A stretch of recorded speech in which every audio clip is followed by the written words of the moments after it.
This is Mae Brussell speaking, and it's Dialogue Conspiracy number 326, and it's June the 9th, 1978. The tape cassette we did last week, which was an experiment doing it at the house instead of at KLRB, was not as clear as it should have been. I'm trying to use a microphone instead of the built-in mic of my cassette machine, and they were paving the driveway outside, so you'll have to bear with me if there's not the clear quality that there was using the studio, because I will be trying to do this at home. It'll make up, I think, in subject matter for and informality for the format, but you just have to bear with me. It's a little different, and you will maybe be hearing dogs bark and doorbells ringing and the other telephone ringing. I think the miracle will be to find an hour a week that's quiet around here in which we can record these messages and get them off to you. But this house always has some kind of interruptions or noises, and maybe if we're lucky we won't have too much, and if it continues you'll get an idea of what it's like to try and concentrate around here. Well, we had the elections in California, and I guess you had your primaries in the various states where these tapes are received, and I just thought I'd make a few comments about the tone of the elections out here and what happened. Of course, Evel Younger ran for governor against Ed Davis, and I keep saying that that's a question of whether you want syphilis or gonorrhea. Both of them are terrible candidates. They're both directly linked to what I call the Gestapo and the police state, and it's a toss-up of who is the worst. Evel Younger is still in the military, a general, reserved, active, and he has much higher national contacts than Ed Davis. He's been the Attorney General of the state, but his links to the FBI and the CIA and the international organizations, national, international, are much stronger. And he was a strong candidate. He had more votes without even bothering to campaign. So he'll be running against Edmund Brown for the contest of governor. Certainly nobody who's running in these cases is perfect or near perfect, but it's a question of the lesser of two evils, and don't put that down. I know that when I was younger, I never had any instructions in reading a ballot, understanding the issues, or even caring. And I think the importance of the caring came when Richard Nixon selected his Supreme Court and had that power, or when Ronald Reagan was governor of California and made appointments of justices or judges around the state, or head of the prison system. The power of the elected official is so important that after a few years, when he's out of office, the extra remains, the appointees remain, and you have to live with their decisions. So that it's very important to vote and get out. Even the lesser two evils has to be done. As I say, I never thought I would do it, but it really has to be done. And so now the big push is to organize and get people behind Jerry Brown and not let Evel Younger be the governor of California. As far as the lieutenant governor, Mervyn Dymally won the Democratic ticket, and he'll run against Michael Curb, who has very strong links to Richard Nixon and the right-wing, extreme right-wing group. He's been pushed into there as a lieutenant governor, and I think this is a sleeper that should be watched.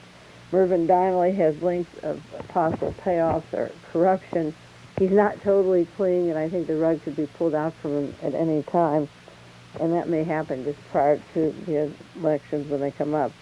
Michael Curb is young. He works with the music deal with Pat Boone and, as I say, Ronald Reagan and Richard Vogel in the extreme right wing, so that he's working his way up. He had quite a few votes, and he'll be running off against Merv Dymally. Ken Corey won as the state controller for the Democratic candidate.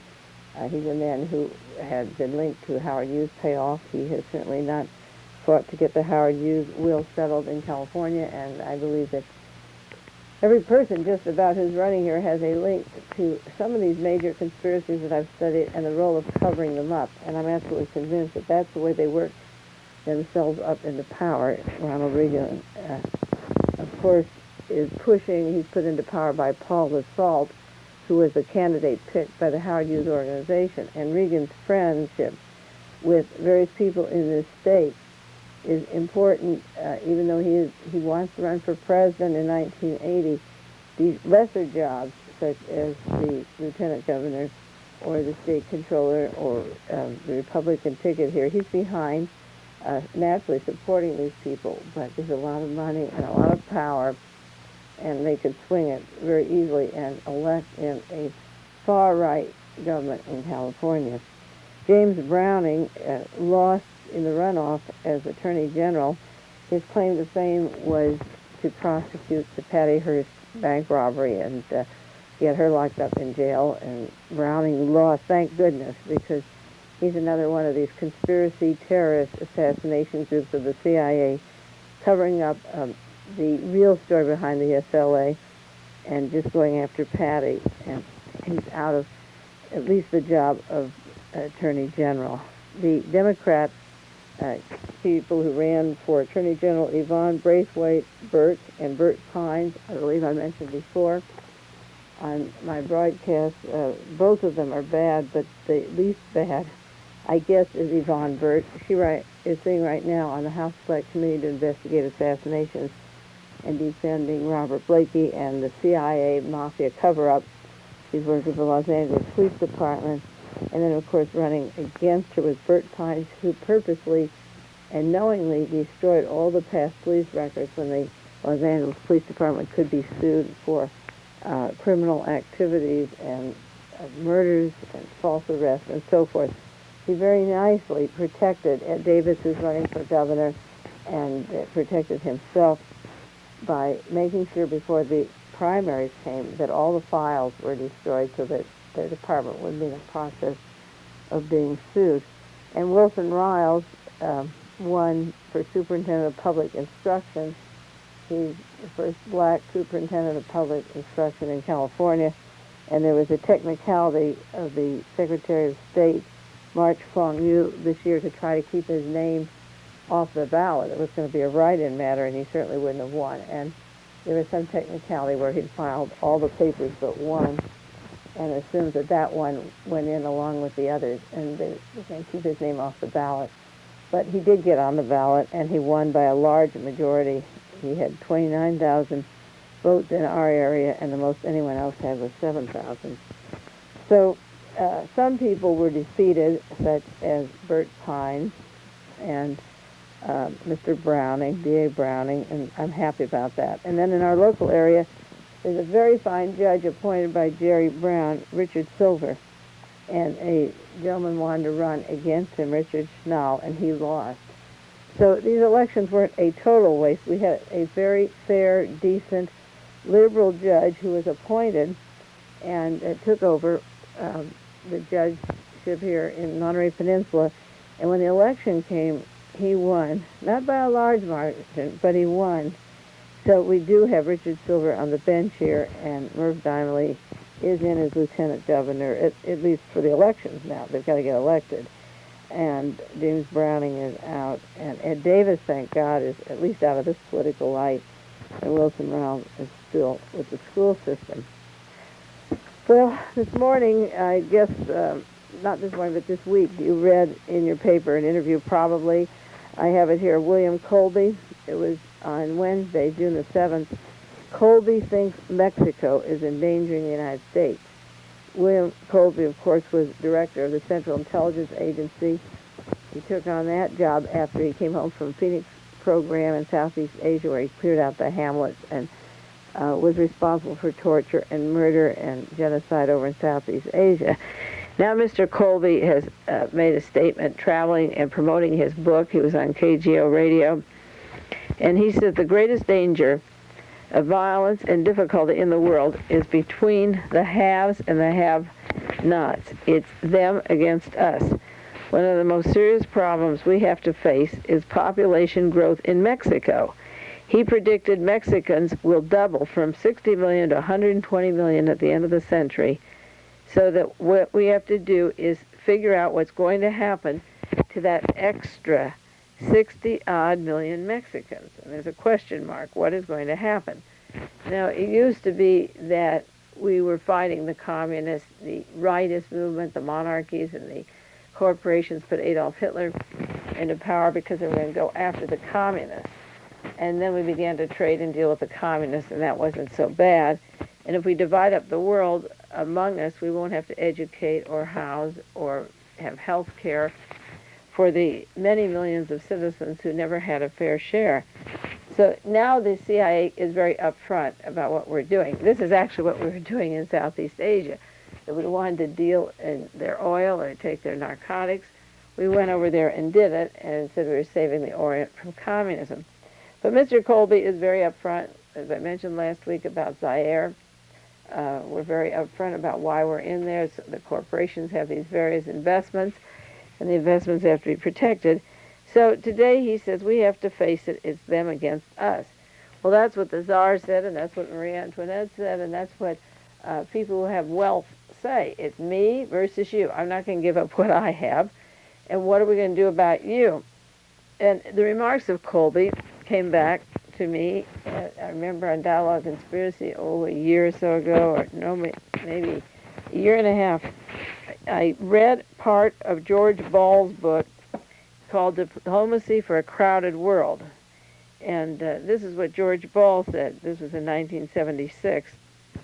George Ball is very explicit in his book. He proposes certain things that would solve problems that would seem unlikely, but he thinks they're important for the Trilateral Commission to consider. He says we must decide what portion of the present world population must die and manage food supplies and development in such a way so as to determine who dies and who's to live. Ball endorses the policy of William Paddock, who he cites as an authority. Paddock and Ball, of course, are key advisors to Jimmy Carter. I'm taking this from a speech of Lyndon LaRoche from the Labor Party in 1976, November the 1st. Ball illustrates his policy and Carter's policy by citing the case of Mexico. Ball endorses Paddock's proposal. This is William Paddock's proposal to reduce the population of Mexico, our neighbor, from 58 million to 28 million. He proposes to do this, and Paddock is explicit, to use the method used by Hitler in eliminating 6 million Jews and Slavs.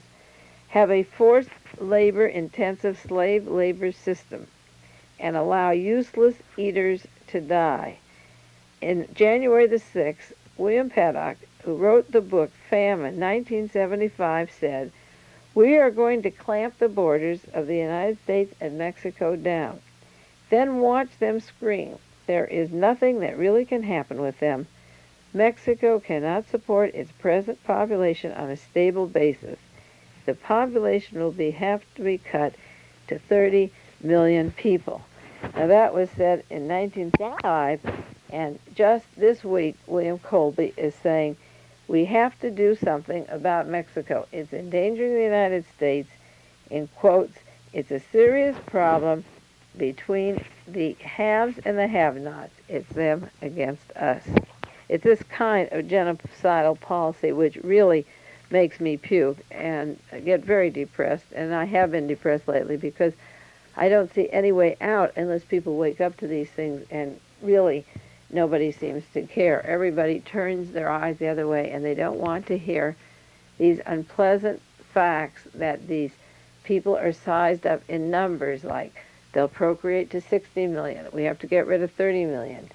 And this is why I said we brought Reinhard Gehlen over to this country and then back to Europe to set up our CIA, because he knew how to take care of large masses of the population, reduce some to slaves, and starve the others. And what William Colby was saying is set up light industry in Mexico and put them to work. The United States should arrange to put them to work so they don't spill over in this country.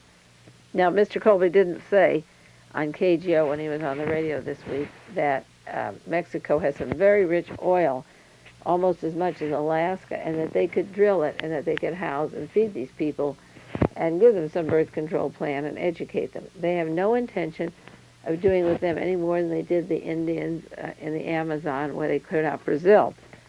So the Americans read this just as you could read in Germany what was happening in Poland and the various countries where Hitler was, and turn it aside. And if you don't put two and two together, Mr. Ball and Mr. Paddock and William Colby, then you're missing the opportunity to speak up now and don't have guilt later, and don't pretend you didn't know it, because as of June 1978, the pieces of the puzzle are coming together, and the intent to subdue the labor in Mexico, kill them if necessary, is going to come to a head, and the sounding board is William Colby, who gave us the Phoenix program in Southeast Asia.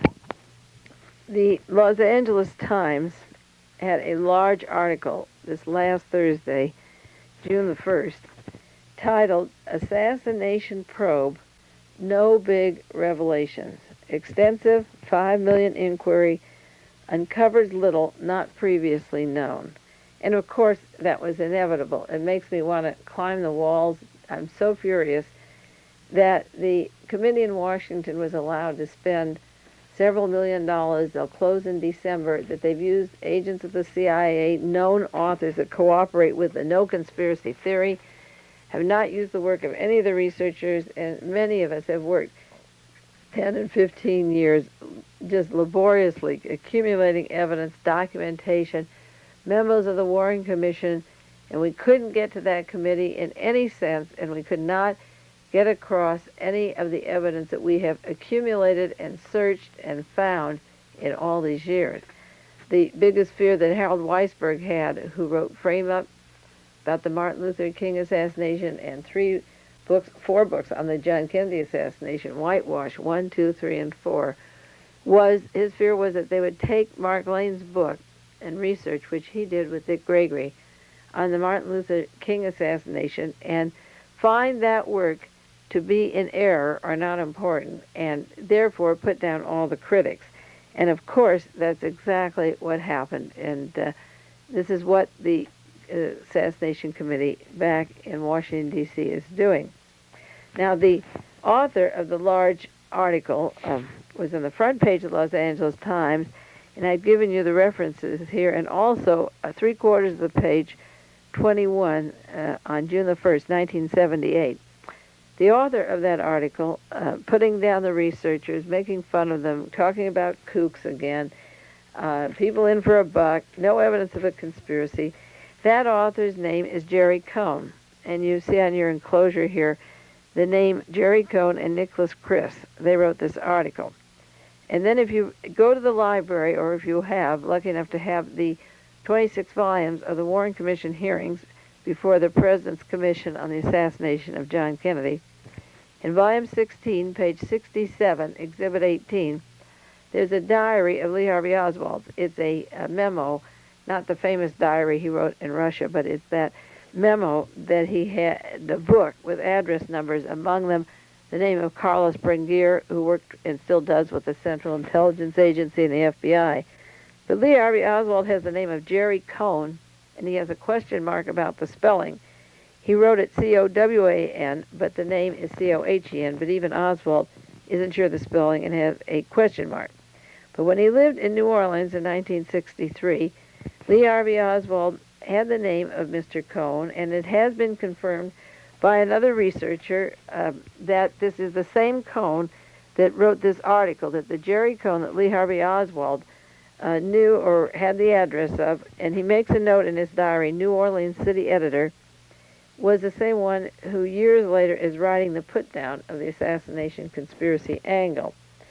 The important thing was this, that Lee Harvey Oswald went down a street in New Orleans in front of the trademark where Clay Shaw worked, and he was a friend of David Ferry's and Lee Harvey Oswald's, and he stood on the front curb and passed out those famous handbills, Free Cuba Committee, paid for by a Mr. Osborne. And Lee Harvey Oswald asked a Mr. Steele to accompany him. He was walking down the street, and he said, would you help hand out these pamphlets? And the gentleman took a few of them, and he looked up, and he saw a camera photographing them. So he threw them in the wastebasket and went on to the library of the employment agency, and Lee Harvey Oswald passed out these pamphlets. And the importance of the pamphlets was that Oswald, working with Navy intelligence and having a new passport in the summer of '63, was going to try to go to Cuba and Russia again. But by going to Cuba, he could be photographed on the street. He needed a newspaper reporter to photograph him handing out these pamphlets so that the anti-Castro Cubans would say he's a communist. But Castro would say, hey, that fellow is for me. Look what he's doing. So Lee Harvey Oswald stood in front of a camera, and of course the newspapers picked it up and photographed it, and there were movies of it, where he had these handbills and passed them out. He had an altercation with Carlos Bringuier and was taken down to the police department. He asked to call the FBI office, which he did, and they released him. So that it would be very interesting to see how much Jerry Cohn covered as the New Orleans city editor before he moved to Los Angeles, or he's in New York now covering for the LA Times, just what the New Orleans papers wrote about that altercation at the time. But Lee Harvey Oswald had the note in volume 16 of Jerry Cohn. Now, I gave the reference here of the portrait of the assassin also because Oswald was supposed to be this misplaced leftist who didn't like the right and didn't like the left and had no place in society. He was a loser and a loner. And I give the reference of the book that creates a psychological profile of Lee Harvey Oswald, all created by agents of the Central Intelligence Agency who worked for Reinhard Gehlen, Hitler's chief of intelligence, and the book was written by Gerald Ford. And then I have the reference here also of another book, an important book by Walter Langer called The Mind of Adolf Hitler. And this was the first secret psychological report written for Wild Bill Donovan of the OSS, which later became the CIA, which not only predicts how Hitler's going to degenerate and die, commit suicide, but it's a psycho-historical reconstruction concerning the personality of Adolf Hitler. And this is important because this book, The Mind of Adolf Hitler, came out and goes at length into the personality traits of Adolf, leaving out all the important people, the famous people, that really put Hitler into power, but dwelling, such as Louis Nizer does, and I have that reference too, in the Warren Commission report, and I mentioned Louis Nizer just briefly last week because Louis Nizer is the attorney for Robert Blakey, who's heading the House Select Committee on Assassinations. But the psychological history done on Adolf Hitler by the OSS and later the CIA is important because that's the same psychological history made by the same people, Dr. Malloy and people in the CIA, on Lee Harvey Oswald in order to make you believe that no one was behind these people, that they were psychologically deranged. The book on Hitler goes into his anality, his appearances, astrology, his audiences, feminine audiences, his aunt, the symbol of his father, his bed compulsion, beer drinking, blindness, it says coprographic tendencies, depressions, psychological diagnosis, dietary habits, and quotes the drummer boy, the duality of character, his eyes, his father figure, his feminine characteristics, his forgetfulness, his possible future behavior, Germany as his mother symbol, possible homosexuality as an aggressor, his insomnia, his antagonism toward intellectuals, his masochism, his messianic complex, his monarchism, his interest in music, in mutism, his relationship to his nephews, his nightmares, his Oedipus complex, a section on parental intercourse, paternity doubts, on perversion, procrastination, rages, sleepwalker, suicidal threats, syphilophobia, toilet training, transformation of character, unconscious projections, unexpected situations, his vegetarianism, and as a weeper. And this book on the mind of Hitler goes into all these factors that make him up as a psychological mess. Not the people that came out of Tsarist Russia, the British, the French, the English, the Americans, the DuPonts, and the ammunition makers, the Henry Fords, the ITTs, the corporations that built Hitler, Charles Lindbergh, and Howard Hughes. The American mass corporate structure was behind Adolf Hitler.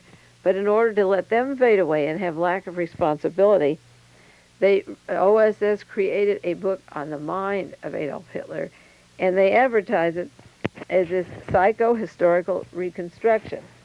Now that's what Gerald Ford did with the book on Lee Harvey Oswald. The same people from the OSS and CIA could take Lee Harvey Oswald, again, have him photographed handing out these pamphlets, in a city where this Mr. Cohn was, who is writing about the committee now, and come out with these weird suggestions of Lee Harvey Oswald's traits and characteristics. And Gerald Ford, as I say, takes these witnesses and goes down to the fact that he couldn't find jobs and no meaningful relationships, and he was rejected at various places in his life and wasn't happy on the sun or the moon. And Gerald Ford's book is just a psychological profile written with him or for him by John Stiles. John Stiles was a campaign manager of Richard Nixon's. He died in an automobile crash just at the time of the confirmation hearings for presidency of Gerald Ford. And the psychological profile, the similarity of the same agents and the book of Adolf Hitler and Lee Harvey Oswald are all there. And then I gave a reference here of the official Warren Commission report because, as I say, Louis Nizer wrote an introduction to the Warren report, and in it he lambasts this poor Lee Harvey Oswald as being just the scum of the world, and he has all these adjectives which really don't pertain or tell the truth about Lee Harvey Oswald. But once you had a psychological profile of Adolf Hitler or any other person, you can make them responsible for their own acts and their own downfall, and, as I say, fade away the background of who really is behind the conspiracies. Louis Nizer has a section called The Loner. He says he practiced using his rifle under a blanket. He had it under a blanket at night, and he practiced using it at night on the porch. There is no evidence or proof that he did that at all. He said a palm print said to be Oswald's was on the rifle. The FBI said they weren't, no palm prints, and they couldn't find any. Louis Nizer said the most persuasive of analysis that Oswald was frustrated, bitter, neurotic man who acted alone is found not in the extraordinary factual tracing of his conduct. No, you wouldn't find it in that, which merely negates rumors of associates in crime, but in the psychiatric study of his personality. It reveals his emotional disorganization from his earliest years. While such a subject is not subject to touch and sight, it appears elusive, but the discerning mind can see that Oswald's violence derived from inner torment and devils of inadequacy and rejection. It was because he couldn't make associations, even with Russians or Cubans. He was spurned by all. He took his revenge on authority. He was under psychiatric observation because of truancy. He fantasized about being a powerful commander and sometimes hurting and killing people. He was disruptive in school. He beat his wife repeatedly. He had a dishonorable discharge from the service. What better way to express contempt for the Marines than to get Russian citizenship? He goes on and on. He shot Louis Nizer. He shot and missed General Edwin Walker. He had 2 photographs of himself holding his rifle. All of these facts indicate that by killing Walker, Oswald was attempting to assure himself a place in history. This conviction in his mind that murder of a famous man would at last make the world take note of him, this hunger for acceptance as a martyr, clearly set the pattern for his later deed, which would shake the world. His inner corruption had removed any sense of decency or conscience. He would have shot at Khrushchev, de Gaulle, Mao Zedong, or a popular sports hero. He was determined to protest against the world which he thought had shut him out. And all of this, of course, is untrue. It said his loner's pattern is a heroism of denial in the face of punishing proof. He says that Lee Harvey Oswald wanted to be a hero and that all this proof was there 2 days after John Kennedy was killed and that he was a hero by denying it. We may never have a subjective revelation of motive. We would bear the risk that any explanation by a twisted mind would not reflect the inner truth, but be itself an accommodation to the neurotic need of the confessor. In the last analysis, the Warren Report's research into Oswald's character may supply the only reliable study from which the assassin's motive can be divined. Oswald had declared war against society because it had rejected him as unfit. Of course, Louis Nizer doesn't tell how Lee Harvey Oswald was in the Marines and earned a small salary and all of a sudden had enough money to go off to Helsinki and was flown by a private plane into Russia, how he received passage home, money home, and was met at the harbor by the anti-communist brigade. Their leader, Spaz Rakin, arranged his arrival home, how he was met in the Dallas-Fort Worth area, taken to airports, went through customs, got a passport in April of '63 to go back to Europe. Lee Harvey Oswald wasn't spurned or rejected. But the important thing is that the very man putting down the assassination research right now in Washington, D.C. for the New York Times is the very same man who is in Lee Harvey Oswald's notebook.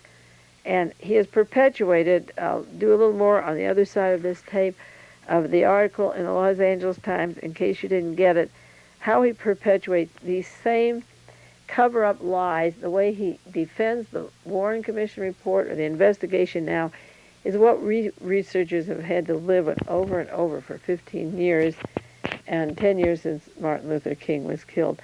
The cover-up just keeps going on until you could vomit, and it makes me angry. I'm really disgusted because there's no forum for researchers to take their information, and we work so hard.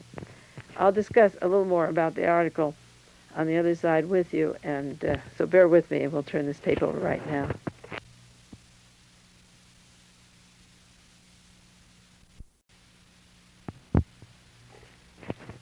This is Mae Brussell in Carmel, California, side 2, tape number 327, June the 9th, 1978.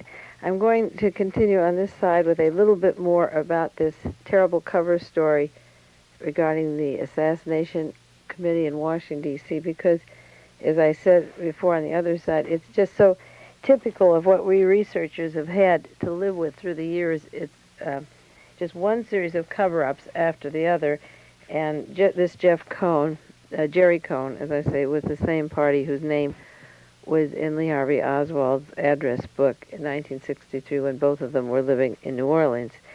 He goes on to say that the House Select Committee did a tedious, expensive, far-ranging investigation with a blue ribbon congressional committee. These adjectives just go on, like the Warren Commission, the Rockefeller Commission, the Watergate researchers, the Korean scandal. When it's over, they'll say it was tedious, expensive, far-reaching, blue ribbon. There was nothing blue ribbon about this congressional committee. It was expensive, it was far-reaching, but it wasn't inclusive, and I know it was tedious for them. He says that the black leaders were behind this, that Andrew Young was pressing the panel to get off the ground.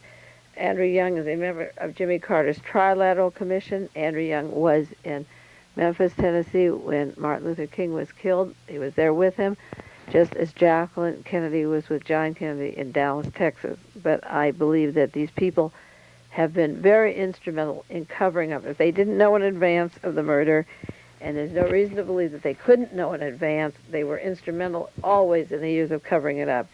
And I think what Andrew Young wanted done was to get the conspirators off the hook, have all this money spent, done in secret, no public hearings, and no way of checking who were called, what witnesses were called, and so forth, whether they even called the right people. They are doing it in secret, closing shop, and I think that there's certain people around Martin Luther King that were just as much traitors as people around Jesus at the time of the Last Supper. They let it happen, and they said, well, let's get this investigation going, so then the whole thing could be covered up. The article says they spent $5 million for the staff, for salaries, for travel, wages for consultants, ballistics, forensic, and medical experts, 1,500 witnesses, including some kooks. They examined voluminous documents, hitherto secret, and it sounds just like they're selling the Warren Report. This is the way the articles came out when the Warren Report was published. They go into Mr. Reddit, the man who was taken off the security of Martin Luther King, and he was the subject of Mark Lane's book. And they said that Reddit told the Los Angeles Times reporters that he corrected the version perpetuated by conspiracy buffs during his testimony, that he was not King's personal bodyguard, and that even before being removed from his post, he was 180 feet away from the Lorraine Motel. You see, that's what Harold Weisberg said, as I said on the other side, that they take material put in the book by Mark Lane and then knock that out, and therefore nobody else would have any truth on the matter. This committee used the CIA and the FBI and presented everything to them. The committee that was set up previously that was going to investigate this matter was going to exclude the FBI and CIA from the investigation. Of course, they brought in the writers, the same authors that had been responsible for the cover-up right from the beginning, and they had the family of James Earl Ray being very secretive, and maybe they'll be held for civil contempt for not answering questions.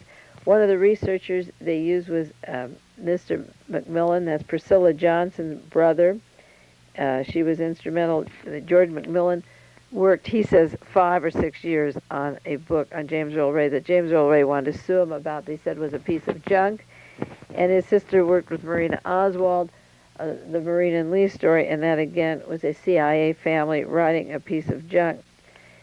3 persons from a decade ago, William D. Paisley was called in, a man who sold the white Mustang to James Earl Ray, and 3 writers from earlier, William Bradford Huey, Gerald Frank, and George McMillan. Now, they didn't bring in Harold Weisberg. They didn't use any of the writings of Joe Jostin. They refused to use the tapes that Ted Gandolfo had in New York. He offered his research. The committee returned money back to Congress that they said they didn't need, and never would return a telephone call to any of the researchers around the country who had information they wanted to give them to them. They wouldn't even come to Carmel, California, or to see Harold Weisberg, who's just miles away from them, right outside of Maryland. He's in Maryland, outside the committee, and they would not use tapes that were available. They published a first report saying that they were seeking tapes of the assassinations that might help them, but when they were offered to them, they refused them. They fired Donovan Gay, who believed in the conspiracy theories, and they used the old excuses for investigation that we know that there's nothing here, but we're going to once and for all put all doubts to rest. This isn't going to work, of course. They interviewed James Earl Ray in his Tennessee prison, and he said that he got all of his passports, that nobody helped him, and that it was easy for him to obtain documents in Canada. He said, in quotes, "I don't know where I got all those aliases, but I probably got them out of a magazine or a phone book." Of course, the intelligence community has perfected drugs for erasing memory, so it was very safe to ask James Earl Ray how he got the names of people that lived a mile from him in the vicinity in Canada. But it still doesn't explain making passports up and getting into foreign countries and traveling with these names.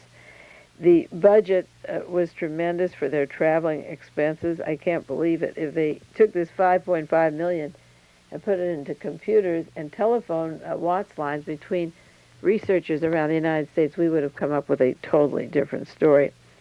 The article ends by saying, at one point, the committee called in a number of conspiracy buffs to get their ideas. It has never called in the anti-conspiracy buffs for a similar session.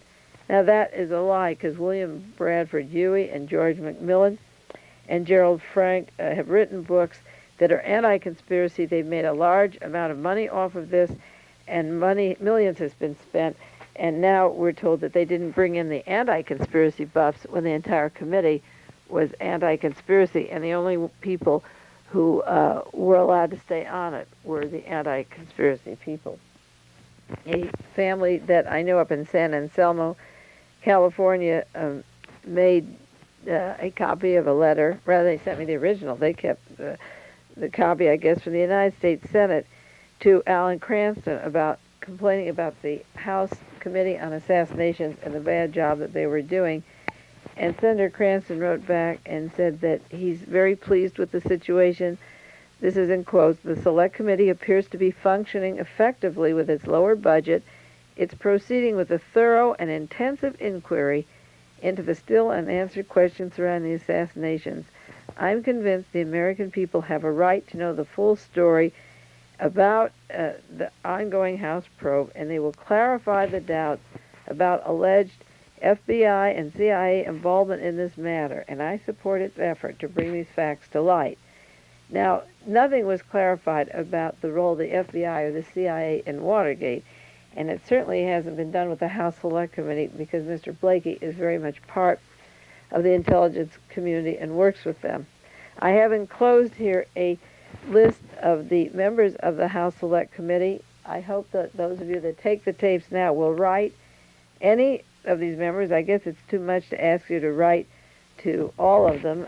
When this was published, they had Richard A. Sprague as the director. Robert Blakey is the head director. But you can write to various congressmen, Louis Stokes, Richard Pryor, Walter Fauntleroy, Yvonne Burke, Christopher Dodd, Harold Ford, these various people, and tell them that you don't accept the conclusions. You might write one letter and have photocopies made for each member of the committee. There's one group working on the assassination of John Kennedy and the other on Martin Luther King. Write them a copy, send a copy to each single one of them, and the address is right here on the enclosure that I'm putting with these tapes. And tell them that the researchers are not happy, that the money was wasted, that these people should be prosecuted, and it is possible to prosecute that committee. A member of Congress was on KGO this week, and I have to collect more material on that.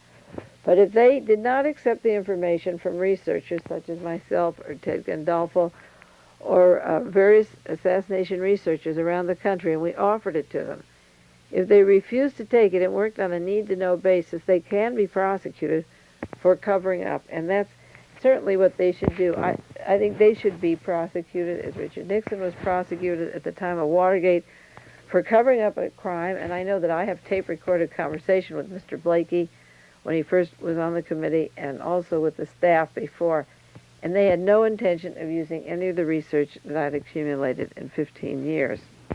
So you can write to these people, and you have their addresses here if you're interested, and see what kind of answers you get. There are a few matters in the news that I want to share with you, and I also want to discuss a couple of books that I'm reading all at the same time, some before I go to bed, during the day, in the car while I'm waiting for my daughter, but I'm reading some really interesting books now. But on the stands, Gallery Magazine has, coming out June the 6th, that's right now, this week, an article on who owns the land in America. And nobody has done a really concise study of that. At least I don't have a clear-cut explanation of who owns America.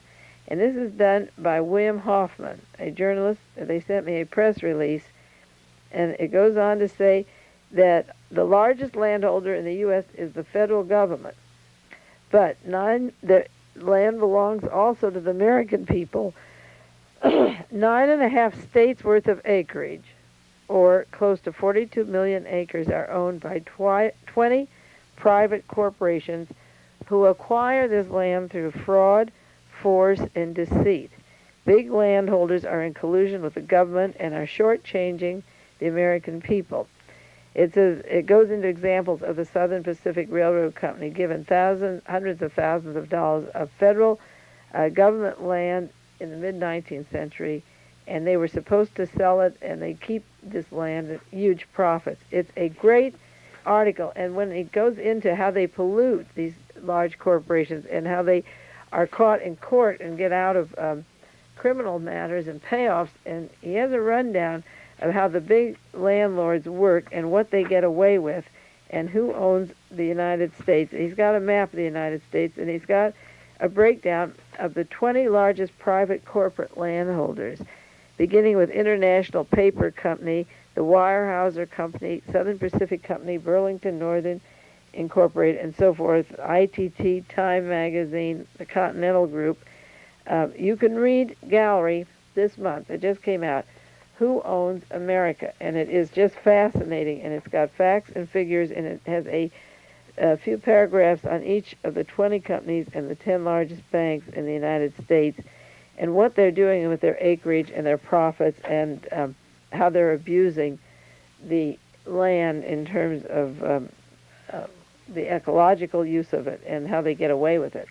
It's a marvelous article, and it reminded me of that woman that came to me from Camp Roberts territory that I talked about a few weeks ago, whose land was sprayed with these chemicals, and all members of her family got cancer, and the neighbors got cancer. And They have animal mutilations, and the sacks are cut off, and the animals are stolen.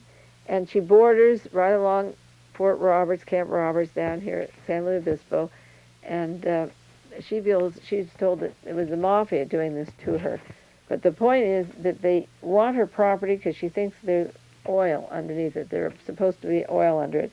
And they harass them, mutilate, kill the animals, spray the people, give them cancer. And that's the way they take pieces of land that are very valuable and pick them up. This woman just came to me with this problem a few weeks ago, and this article says that much of the land, I'll say it again, currently in the hands of private companies, should legally belong to somebody else. It was acquired through fraud, force, and deceit. Big landholders in collusion with the government are shortchanging the American people. I never have done an article on the land conspiracy, but I think as long as Gallery Magazine is on the stands now and you can buy it, or later if you don't get it, I may just duplicate these and sell at cost the reprints of the Gallery article if you don't want to buy the whole magazine. I can do that for you, and you can have those. The book I'm reading now, That Fabulous Greek Onassis. It was written by Joe Yostin, who wrote the very first book on the assassination of John Kennedy, and probably the most accurate, or one of the best, called Oswald, Assassin or Fall Guy. It's a very important book for collectors of the assassination story. But in earlier years, Yostin has always been a journalist and a writer, and he did an interview with Aristotle Onassis. It's interesting because it was in the 50s, and he wrote this story about Onassis, and this was before his story and his account of Onassis goes into the early background, before any links of Onassis' role in the assassination of the Howard Hughes story were ever put together. Yostin died before that ever came about, but I'm reading the book now to get the early background on the tobacco dealings, how he made his fortune, where he started, what countries he deals with, because putting together all the other books that I've read up to this point, it has some meaning, where they say he goes from Norway to Cape Horn, from Washington, D.C. to Buenos Aires, from the Riviera to Antarctic and the Arabian Desert. You see, Norway is where Hitler was supposed to have gone from Denmark to Norway, and arrangements made for that departure from Washington, D.C. He goes down to Argentina and Antarctic with these ships going back and forth, and Antarctic, again, is where the allegations are that Adolf Hitler is still alive. And, of course, New York, London, Germany, Japan, and Panama, Liberia, Paris to Athens. And he describes him as a man who has no country but international citizenship everywhere, and bankers that are interested in him. That lists the Metropolitan Life, the Chase Manhattan, the National City Bank, Grace National Bank, Chemical Bank, and how he put his whaling fleet together in 1950. Now, the background of Onassis, I will do a couple of profiles on that. I have several good books on him now. But I like Jostin's work, and I'm reading that, and it's interesting. I also got a book for my birthday. I had a birthday 2 weeks ago, called The Russian Rockefellers by Robert T. Wolfe. Now, this is another book that has been suppressed. It's the saga of the Nobel family and the Russian oil industry. This came out from Stanford Hoover Institute Press, the saga of this family, and I have never seen it in a bookstore. I've never seen it advertised. It was published in 1976. This is 1978. And of course, the Nobel oil is very interesting to me, because when George de Mohrenschildt was testifying before the Warren Commission, he mentioned that his father had been the manager of the Nobel family oil fields, the Baku oil fields, for Russia before the Soviet Union took over. And this book goes into the background of the Nobel family and their inventing or creating the mines that blow up ships. Very early in the 1830s, they were making underwater mines, and they offered them to the Germans. And of course, the Nobel people have worked with dynamite all of their life and owned and arranged the Baku, the greatest oil-producing center in the world, the Baku Russian oil fields. The thing that's so interesting to me in the saga of the Tsarist Russia and the Trilateral Commission, the Bilderbergers, and the world managers right now is the overlapping of names and the mystery people. One of the big wheelers and dealers of this story, in addition to Howard Hughes and Aristotle Onassis, is Daniel Ludwig, and his links to these various conspiracies that have not even begun to be made, but I know he's a very important man. And also, as I say, Prince Bernhard, who was with I.G. Farben, and then in 1937 married Queen Juliana of the Netherlands. This Bernhard, of course, created the Bilderbergers, and in the Nobel family, they had a son, Alfred Bernhard, who was born in 1833. And the name Bernhard is prominent, and Ludwig is prominent in the Nobel family. These two names are important, and I think in studying the growing of the Nobel mines, the splintered ships, and the weapons and their electrical ability to transmit information that they used for instantaneous military communication. Mr. Ludwig, Robert and Ludwig, were working in engineering, Alfred in chemistry. They spoke Swedish, Russian, German, French, and English, but Nobel and Sons were very active in underwater warfare, first electromagnetic telegraph. Now, these things are important because when I read the story of Aristotle Onassis, I didn't know that he worked for ITT. When he went down to Argentina, his first job was working for a telephone company, which was ITT, and I'm overlapping the years of when he arrived, when he worked for them, and when the Ludwig Nobel and Nobel and Sons were into the telephonic work, the telegraph system, and also the underground warfare.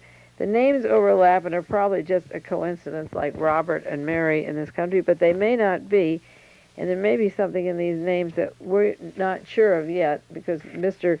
Bernhardt is still called the Mystery Man, and we haven't put down the pieces of him yet, or the work of Mr. Ludwig Nobel, or if Daniel Ludwig is related to these people in their factories. And the family saga of the Nobels begins after the end of the American Civil War. And as I say, he was very important in creating new weapons and gunpowder and artillery systems and railroads, and then developed the oil down in Russia that is the cause of the Cold War and has constantly been a sore point of Western Europe to try and get that very rich oil back from the Russians that was taken at the time of the Revolution. I'm reading, thumbing through the book here now, and I'm about a third through, and it really is fascinating, and I will do more about it. And you might ask at some bookstores or libraries, I have the bibliography there for you, and see why it hasn't been distributed, and you might write to Stanford Library and ask why this book has been suppressed. I think that would be an interesting thing to find out. I now do another book which I'm reading, which I have never been able to have before. It's a hard to get book. It's one of the hardest books to get on the John Kennedy assassination. It's called The Kennedy Conspiracy by Paris Flammonde. As soon as John Kennedy was killed, there were some very important books that came out. Lee Harvey Oswald, Assassin or Fall Guy by Joe Justin, The American Assassin by Thomas Buchanan, Leo Savage's book on the assassination, and then The Kennedy Conspiracy by Paris Flammonde. And I talked to Paris Flammonde about a half a year ago. He had no copies of this. The book is out of print. He didn't know where they went. And I prided myself in having almost, I guess, every book that I can get on the Kennedy assassination. But this was one that I didn't have. And I got it from the library of Meyer Zellick. I'm grateful to Winnie. Meyer passed away about 7 weeks ago in March, and he wrote the book on Alger Hiss and Whittaker Chambers' friendship and fratricide. And he passed away in March, and Winnie called me this last week and said, would you like some of Meyer's books? I'd like you to have them for your research. The bulk of the books on Alger Hiss are going to the Harvard Library. She gave me a lot of books on Richard Nixon, but the bulk of them are going to Harvard, and it's a shame. I would love to have access to them and continue to expose that Cold War conspiracy, but that's where they're going to go. I think Alger Hiss wanted them there. But she gave me some other books that belonged to Meyer, and she had The Kennedy Conspiracy by Paris Flammonde. And I'm going to also, on further shows, go into detail about this because it is hard to get. And I might also copy. There's about 20 or 30 pages here on Permindex and Clay Shaw and the World Organization that Jim Garrison said was the link of Reinhard Gehlen and the Nazis to the Kennedy assassination. There's only about 20 pages here that I might copy and be able to sell it to you at cost for just the postage and the copying if you can't get the book, because it goes into the Torbit document, that manuscript that many of you have ordered.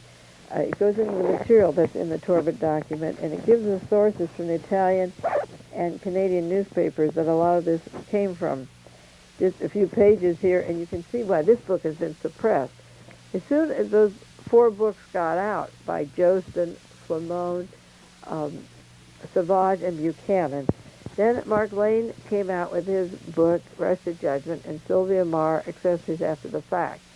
And Mark became the person who got all the publicity, the tours, the attention. Rush to Judgment seemed to give him a forum, not only to speak about the assassination of John Kennedy in Dealey Plaza, but to eliminate any of the links of the Nazis. Forget the Cubans in the assassination. Go to the worldwide Nazi organizations, which I picked up very early. And this is one reason why I think Mark Lane is out there always to discredit me or call me crazy. It's because of the Nazi connections. And he and Sylvia call people names. They disrupt other people's research. Sylvia puts down Jim Garrison. Of course, Mark visits him and is still friendly or even lectures with him, but doesn't disseminate half of the facts that Jim Garrison knows. As a matter of fact, Jan Diaz, the researcher in Los Angeles who does such excellent work, was the person who alerted me to the references I have here about Jerry Cohn and Lee Harvey Oswald and his name being in Oswald's notebook. And she said that Mark Lane was on TV this week in Los Angeles talking about the assassination in the committee and talked about the article by Jerry Cohn. And even though she gave him the volume number and the page number, which I've reproduced for you with the insert here, of Lee Harvey Oswald having the name of this person and living in New Orleans at the time he was the city editor, Mark didn't use it. He doesn't challenge the author of that book. He just goes on with the same material over and over again. And it is this material that is in Paris Flamonde's book and in the Torbit document that separates the real researchers from the phony. I think it's this criteria. I know there's people like Sherman Skolnick and David Miller, and I could cite many of them, go into the Nazi connections. Then there's a periphery group that stay with the ballistics, the grassy knoll, ignore the evidence of the conspiratorial links that is so important. And it was in this book. This is the first published book that had this material, and as a researcher, I can tell you it's been hard to get. He describes in his book, for example, in Rome there was an organization called the Centro Mondiale Commerciale. Its origins and functions was a rotating presidency with geographical displacements, and the essence of their activities are sketched, and they incorporate Clay Shaw, who was an OSS colonel, Italian fascists, supporters of the far paramilitary right in Europe, and the CIA and other subjects. In 1959, another of the mysterious figures to appear to comprise a major portion of persons related to the investigation of Jim Garrison in New Orleans, a Hungarian by the name of Giorgio Mantello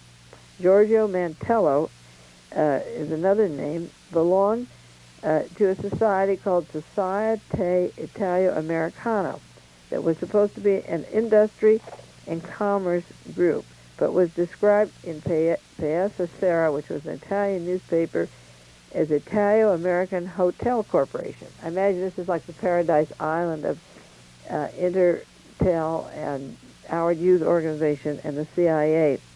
It goes into the Centro Mondiale Commerciale was founded in 1961. That's 1 year after Robert Mayo worked with the CIA and organized crime to set up the assassination teams, 2 years before John Kennedy was assassinated, and 1 year before Lee Harvey Oswald arrived back in the Fort Worth area from the Soviet Union. It goes into members and neo-Nazis that were in this group, and he goes into Ferenc Nagy, former Hungarian premier and leader of the anti-communist Countrymen's Party, the president of Perminex Corporation, and it goes into Prince Gutierrez de Spadafora, industrialist, totalitarian, related his daughter-in-law to Adolf Hitler's Minister of Finance, Mr. Hjalmar Schacht, tried as a war criminal in Nuremberg, and Clay Shaw. These Nazis and war criminals all work together, and he goes into the fact that Ferenc Nagy, somehow or other, not only is closely associated with Mantello, when Mantello founded Perminex, but Nagy became its president, and it was Nagy who was accused of criminal activities in Hungary, along with the Nazis and along with Mantello, who was identified by Swiss newspapers as part of this whole Perminex group. And then Ferenc Nagy ends up in Dallas, Texas at the time of the assassination of John Kennedy. This book has, as I say, about 6 or 10 pages that I really should copy. I've underlined them, but you won't mind it. It goes into Major Bloomfield, formerly the OSS. Those of you that have the Torba document know about the allegations of Mr. Bloomfield in Montreal heading the banking and funding money for the assassination of John Kennedy. Paris Flammonde says, in quotes, "The complexity of Clayshaw's association does not end with Centro Mondial Commercial and Permidex, but extends deeply into his personal relationships inside Europe. His private address and telephone book, for example, carry the name and address of the wife of a well-known English fascist, and the private telephone number of Mr. Borges, now Duchessa de Beaumarto, who is related to Prince Valery Borghese, sometimes referred to as the Black Prince, or the new Duce, the leader of the movement of the Italians, the anti-British, anti-American neo-fascist organization. The prince was much degraded as a submarine commander. He was sentenced to 12 years in prison for cooperating with the Nazis and is a very active fascist today." A lot of this is terribly interesting, and I was so glad to get this book because, as I say, I didn't have it, and it's a very valuable book for my collection. According to my numbering here, I believe the tape is up now.